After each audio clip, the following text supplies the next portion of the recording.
Hey everyone, it's me King. Welcome back to King's Pet channel. So currently I'm playing at Taiwan server. Here I want to introduce to you one of the job class that you can play in the game. That is the priest job class. We will discuss first about the stat point distribution, second the skill set, and lastly the equipment that I'm using. Alright, let's dive in.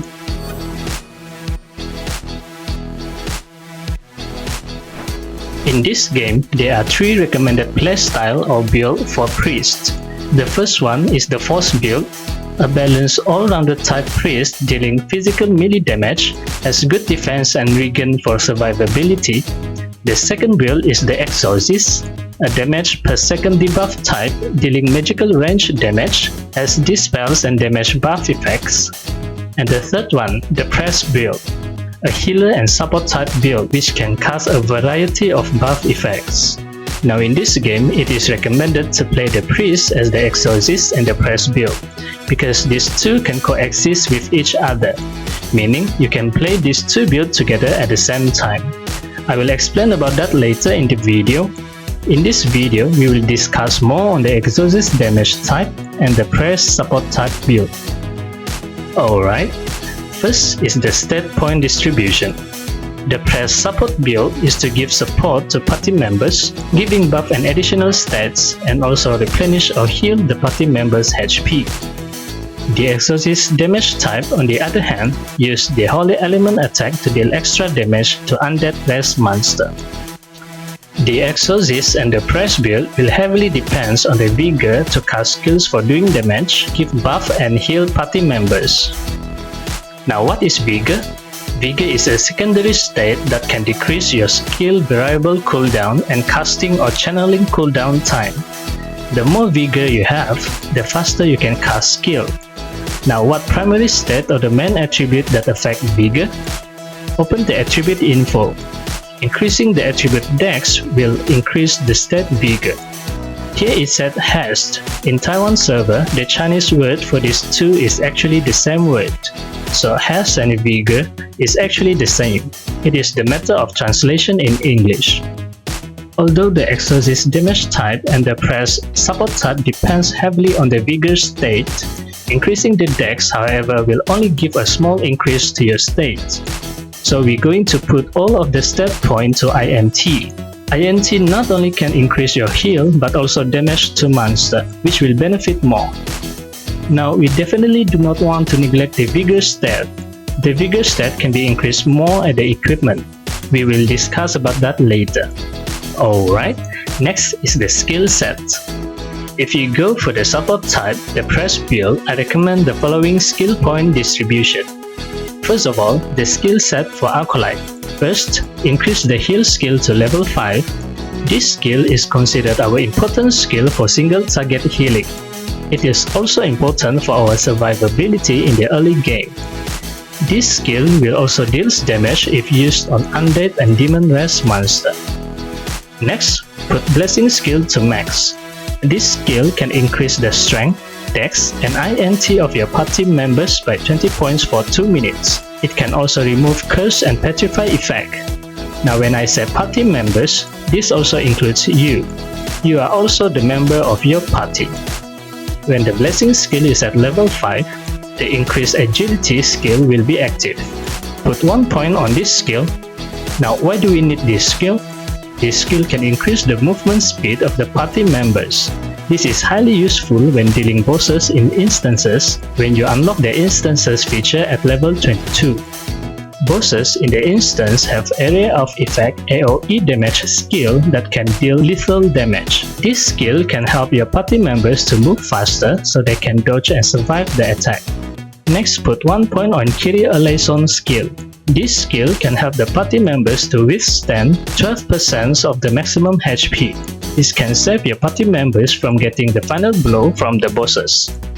Next, put 1 point at Light Blessing skill.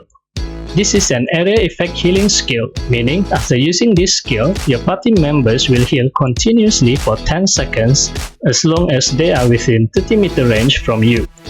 Next, Soulmender skill put to max. This can increase your healing skill. Put heal skill to max so that you can heal more. And after that, put Kyrie Eleison skill to 5, and also Light Blessing skill to 5. That's it for Acolyte skill. The remaining skill will be used for Priest skill set. Now, there are a lot of skills for Priest. There are a total of 15 skills for Priest. We have very limited skill point to use, so how we use our skill point is very important. First, we need to put point on Resurrection skill. 1 point is enough, as long as we can revive our party members. You also need to remember, to use this skill, you will need the blue gemstones. Next is the Sanctuary skill. This skill is an area effect healing skill. Now, leveling up this skill will depend on your Vigor stat. For example, my Vigor stat at the moment can reduce the Variable cooldown by 6 seconds and the Channeling cooldown time by 1.5 seconds. So the Variable cooldown and Channeling cooldown time is 0. Now increase the Sanctuary skill level. We do not want to have this skill cooldown to be over our cooldown time limit. So when the skill cooldown time is over your cooldown time limit, go back 1 level so that the Variable and Channeling cooldown time is 0. When you have higher Vigor stat at later stage, you can increase the skill level accordingly. Next, the Impositio Manus skill. This skill can increase the party member's attack and convert the normal attack to Holy Element damage. And Magnificat skill. This skill not only will increase the party member's SP regen, it also increases the magic damage. In short, Impositio Manus skill will increase the attack damage and Magnificat will increase magical damage. So these two skills we definitely need to put it to max. Next, the Angelus skill. This skill can increase all party members' defense. At level 5, the Assumption skill will be activated. This skill can increase all party members' magical defense. This means that whenever the Angelus skill is released, all party members will have increased defense and magical defense. So these two skills, we also definitely want to put it to max. Next is Aspertio skill. This skill will convert a friendly target unit normal attacks to holy attribute. If you haven't noticed yet or not aware, there are no element converter that you can buy at the sundries or grocery store that can change the normal attack to holy attribute. There are fire, water, earth and wind elemental converter but not holy element. So put it to 1 point is enough. Next, the Ruach skill. This skill can reveal the nearby enemy units who are hiding. So put it to 1 point is enough. Alright, that's it for the press build support type skill point distribution. If you feel like you want to have more healing, you can go back and up the Light Blessing skill level. If you feel like you want to improve your party members' damage, you can up Gloria skills to increase luck for more crit. Or you can save the remaining points for second job advance. It's all up to you. Now, with all the skills available, you might be in trouble keeping up with the skills cooldown and activating it on time when it's needed. Don't worry, there's a setting button on the lower right part of the skill page. Tap on it. You can see the custom skill tab. Now tap on it. Here you can group together the skills, so you can activate few skills at the same time just by one click. For example, if you want to group together the skill Signum Crucis skill, Impositio Manus and the Magnificat skill together, just tap on the combo skill number 1 and select the skills.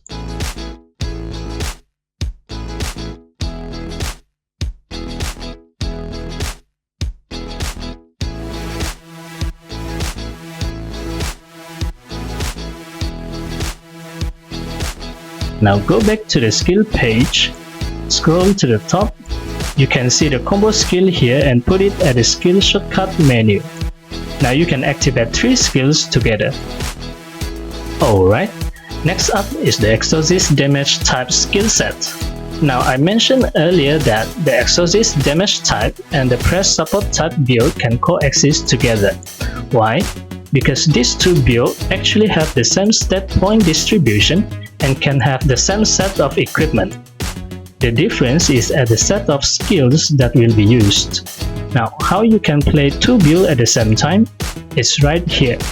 On your character interface, at the last tab, the loadouts or plans or options, whatever you call it, just a matter of translation. So here, you can have multiple plans, multiple options, or multiple loadouts that you can set for your character. You can freely switch between two or more builds that you have set. Now, what is the difference between the Exorcist damage type and the press support type skill set?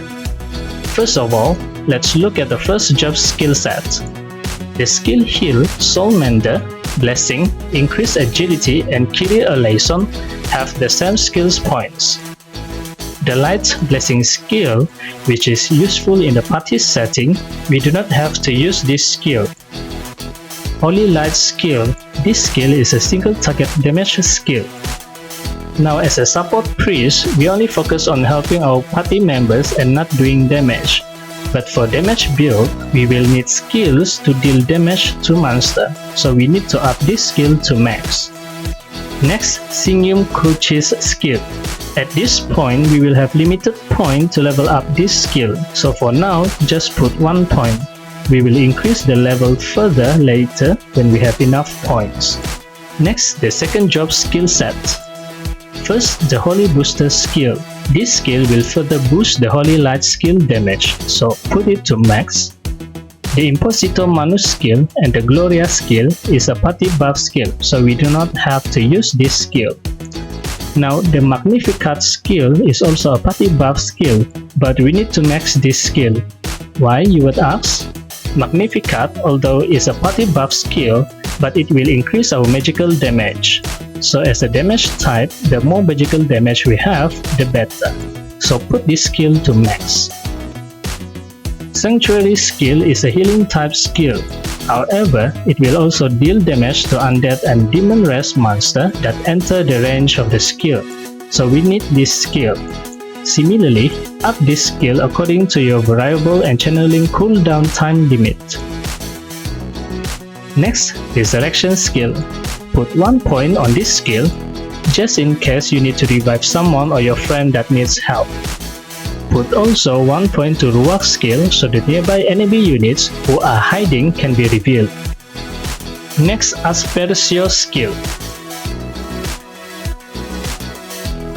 Put to 1 point to convert our normal attack to Holy Element attribute for more damage. Lastly is our most powerful second job skill, the Turn Undead skill. This skill has a chance to instantly kill an undead target. Even if it fails, it can deal a lot of damage nonetheless. After everything is done, use the remaining skill point to level up the Signum Crucis skill. Alright, let's continue to the equipment set. As for equipment, in the early game, we will use 25 level white equipment that we can get from the first instance. The weapon is 200 book for magical damage. The more magical damage we have, the more healing we can give and more damage we can deal. As for the accessories and the talisman, we can choose to have gear that increase vigor or magical attack. For me, at the early stage, I focus on having higher vigor to shorten the skill variable cooldown so I can cast the skill more often. Eventually, if I already have enough vigor and short skill cooldown, I will want to have more magical attack. Similarly, for card, we will focus on the card that give vigor stat or magical attack. For the enchantment, I suggest to focus on INT for all of the enchantment. The more INT we have, the more magical attack we will get, and more heal and damage we will have. If you have a lot of INT and magical attack already, then you can change to state with percentage, like the magical attack percentage or vigor percentage. Because at the early stage, if you only have a little bit of state, the added percentage value will only give you a little bit of increase. It will make a little to no difference at all. Now for the weapon rarity. There are white, blue and gold weapon. Which one is better, you would ask? All this equipment will have the same base state. What differentiates them is the refinement state that we will give. The blue weapon will have higher refinement state than the white weapon. The gold weapon will have better refinement state than the blue weapon. And of course, the material used for refinement will also cost more from one to the other. So if you want more states, you eventually want to upgrade your equipment to higher rarity. Well, that's it for the Priest Exorcist damage type and the Priest press support type build. I hope this video helps you on your Priest build. If you like this video, please give it a thumbs up, hit the subscribe button and turn on the bell notification. Thank you for watching guys, I'll see you in the next video. And as always, happy playing, bye bye!